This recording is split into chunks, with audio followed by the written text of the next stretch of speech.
Selve syntesen foregår i cellens cytoplasma. Eukaryote celler opbevarer altid deres gener i cellekernen. Hvis cellen skal lave et protein, skal den have en kopi af den pågældende gen ud til ribosomet. Det sker med stoffet RNA. Det første trin er at få kopieret DNA'et over til RNA'et. Det sker ved transkriptionen. Det gør den ved hjælp af enzymet RNA-polymerase. Polymerase binder sig til promotorregionen, som altid starter med TA.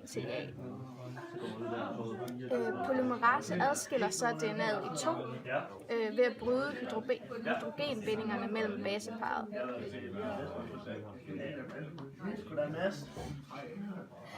Primær-RNA'et kommer ind og bruger skabelonstrengen til at lave en kopi ud fra baseparingsprincippet.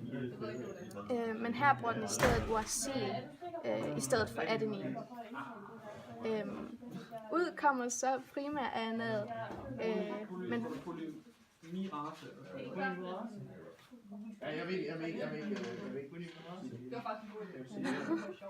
ud kommer primær-RNA, men primær-RNA i primær-RNA er der... Vi skal måske lige læse det igen. Sådan. Ud kommer primær-RNA'et, men primær-RNA'et indeholder sekvenser, som kaldes introns, som kan gerne blive skåret væk. Det færdigsplejsede RNA-molekyl kaldes så for mRNA.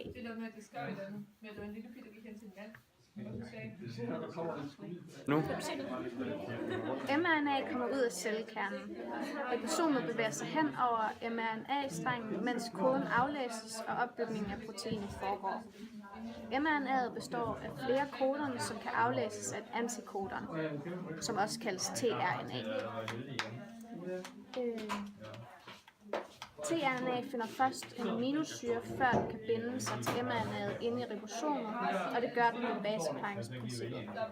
Her sørger den for, at aminosyrerne binder sig til hinanden via peptidbinding, og på den måde bindes en lang kæde af aminosyrer, som danner et protein. Det er lige præcis ærgerligt.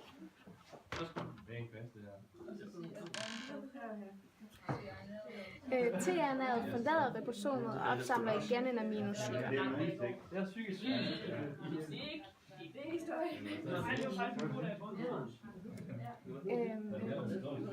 Og imens så rykker ribosomet videre til den næste tripletkode, så kan processen foregå igen.